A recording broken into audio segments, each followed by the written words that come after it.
Online shopping तो हम सब करते हैं। बाय नाउ पर क्लिक किया और बस इंतजार। पर कभी सोचा है उस एक क्लिक के बाद पर्दे के पीछे असल में होता क्या है? आज हम वेयरहाउस लॉजिस्टिक्स की इसी छुपी हुई पर बहुत ही जरूरी दुनिया को समझेंगे। तो सवाल यही है, आखिर इतनी जल्दी हमारा ऑर्डर हम तक पहुंचता कैसे है? ये एक बहुत बड़ी पहेली है और हर ई कॉमर्स कंपनी को इसे सुलझाना ही पड़ता है। इसका पूरा राज, या यूं कहें कि इसका जवाब, एक बहुत ही जरूरी प्रोसेस में छिपा है, जिसे कहते हैं पिकिंग। जी हां, यही वो काम है जो किसी भी सामान को शेल्फ से उठाकर शिपिंग वाले डिब्बे तक पहुंचाता है। तो ये पिकिंग है क्या? अगर किताबी भाषा में देखें तो ये है कस्टमर के ऑर्डर को पूरा करने के लिए स्टोरेज से सही सामान को चुनना। मतलब किसी के ऑर्डर के लिए सही आइटम ढूंढना और उसे इकट्ठा करना। और सुनिए, ये सुनने में जितना सीधा साधा लगता है ना, असल में उतना है नहीं। ये बहुत ज़रूरी और टाइम लेने वाला काम है। और इसे ठीक से करना क्यों इतना ज़रूरी है? क्योंकि अगर पिकिंग सही है तो डिलीवरी भी तेज़ होगी, कंपनी का खर्चा भी कम होगा, ऑर्डर में कोई गलती नहीं होगी और सबसे बड़ी बात, कस्टमर खुश रहेगा। मतलब सीधा सीधा असर कंपनी के फायदे और हम सबकी खुशी पर पड़ता है।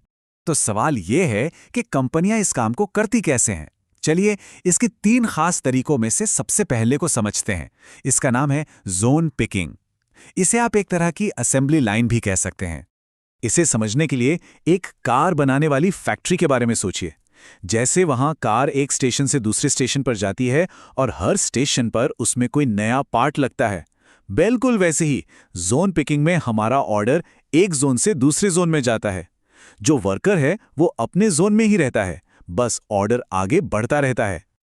अब ये उदाहरण देखिए, एकदम साफ हो जाएगा। मान लीजिए ऑर्डर में एक मोबाइल फोन है, एक चार्जर है और एक कवर। तो पहले जोन ए वाला वर्कर फोन उठाएगा और ऑर्डर को आगे बढ़ा देगा। फिर जोन बी में चार्जर जुड़ जाएगा और जोन सी में कवर। देखा, पिकर को पूरे वेयरहाउस में नहीं भागना पड़ रहा, सिर्फ ऑर्डर का डिब्बा आगे बढ़ रहा है। तो इसका फायदा क्या हुआ? फायदा यह है कि बड़े बड़े वेयरहाउसेस में वर्कर्स को ज्यादा चलना फिरना नहीं पड़ता, जिससे काम तेजी से होता है। पर इसका एक नुकसान भी है। सोचिए, अगर किसी एक जोन में कोई गड़बड़ हो गई या देर हो गई तो पूरी की पूरी लाइन ही रुक जाएगी। चलिए, अब दूसरे तरीके पर आते हैं। इसका नाम है बैच पिकिंग और देखते हैं कि इसका काम करने का तरीका जोन पिकिंग से कितना अलग है। इसका लॉजिक समझने के लिए सोचिए कि आप किराने की दुकान जा रहे हैं। आपके पास अपनी और अपने पड़ोसी दोनों की लिस्ट है। तो क्या आप 2 चक्कर लगाएंगे? नहीं ना, आप एक ही बार में सारा सामान ले लेंगे। बस बैच पिकिंग बिल्कुल यही है।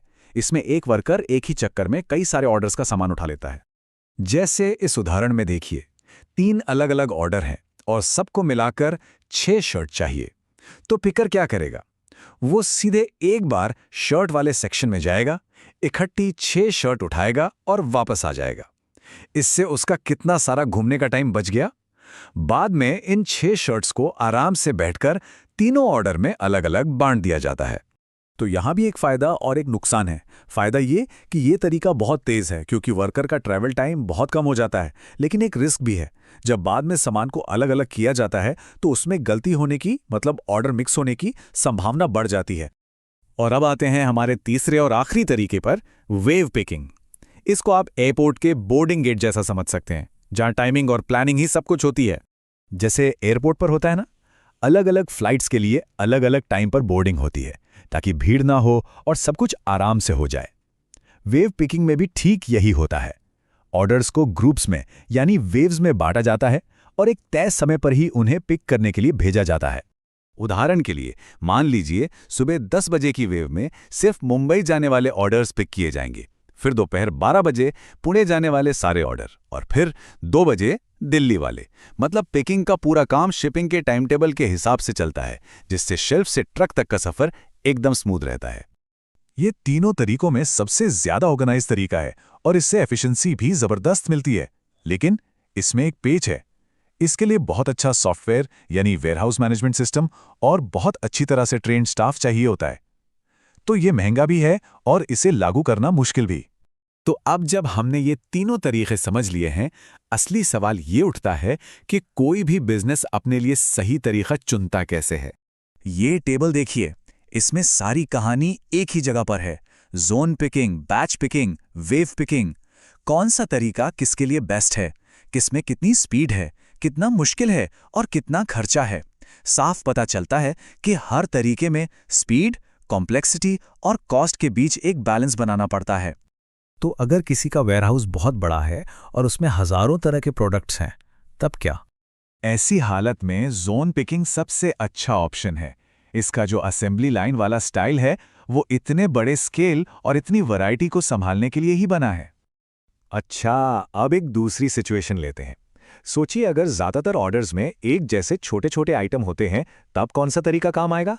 यहां पर बैच पिकिंग बाजी मार जाता है।